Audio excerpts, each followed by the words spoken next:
اللہ فرماتا ہے وہ وقت کب آئے گا جب قرآن تمہاری زندگی میں اتر آئے گا، وہ وقت کب آئے گا جب اللہ کا ذکر تمہاری زندگی میں اتر آئے گا۔ زندگی تو جا رہی ہے، جوانی آئی، بڑھاپا آیا، لیل و نہار نے وقت بدلے، چرخ نے اپنے تیور تبدیل کیے، حکومتیں تبدیل ہوئی، زمانے تبدیل ہوئے، تو جہاں کھڑا تھا وہیں کھڑا رہا۔ 40 سال عمر عزیزت گزشت، مزاج تو از حال طفلی نہ گشت۔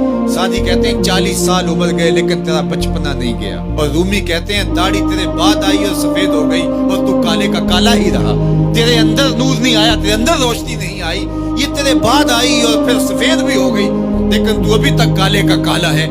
رب کہتا ہے وہ وقت کب آئے گا تمہارے سینے میں قرآن اترے، وہ وقت کب آئے گا ذکر سے تمہارے دل میں ارتیاش پیدا ہو، جب تم رب کا نام لو تمہاری آنکھیں آنسوں کا خراج دینے لگے۔ وہ وقت کب آئے گا جو ہی قرآن کھلے چھم چھم تمہاری آنکھیں برسنے لگے۔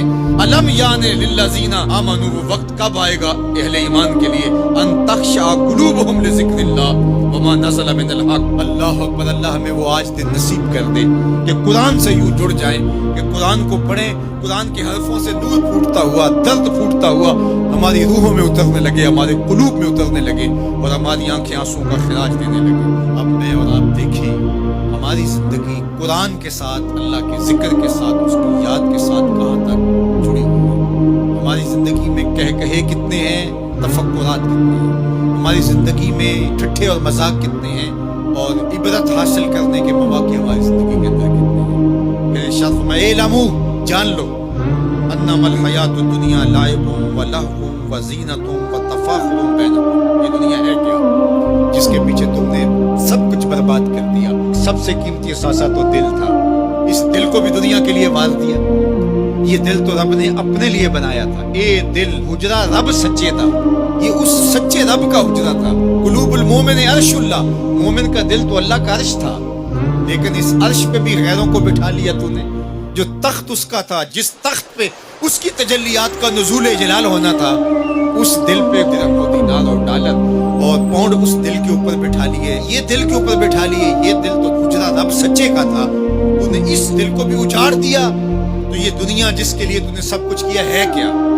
اعلموا، جانو، انما الحیات الدنیا لعب و لہو و زینت و تفاخر بینکم۔ یہ دنیا کھیل کود ہے، آرائش ہے، اور ایک دوسرے کے اوپر تفاخر کرنا ہے، وتکاثر فی الاموال والاولاد۔ فخر جتلانا، میرے بیٹے اتنے ہیں، ماشاءاللہ بڑے بڑے افسر لگے ہوئے ہیں، میرے پاس دولت اتنی ہے، میرے اتنے بنگلے ہیں، اتنا بینک بیلنس ہے، اتنے مربے، اتنی جائیدادیں۔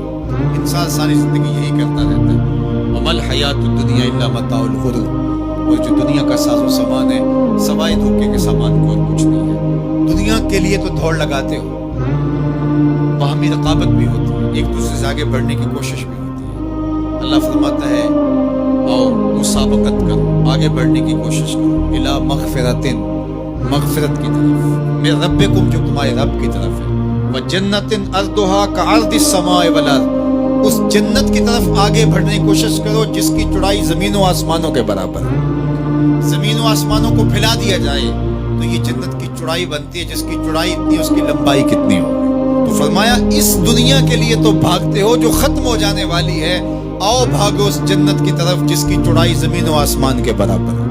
اعدت للذین آمنوا باللہ ورسولہ، یہ اہل ایمان کے لیے تیار کی جا چکی، وہ موتیوں کا محل، وہ یاقوت کا محل، وہ زبرجد کا محل، وہ خالص مشک کا محل جو تمہارے لیے بنایا ہوا ہے، تم نے جانا ہے، اور تمہیں دروازہ کھولنے کی بھی ضرورت نہیں ہے۔ منتظر دربان کھڑے ہیں جو تمہارے لیے دروازہ کھول کے تمہیں مرحبا کہیں گے اور سلامتی تمہارے اوپر پیش کریں گے۔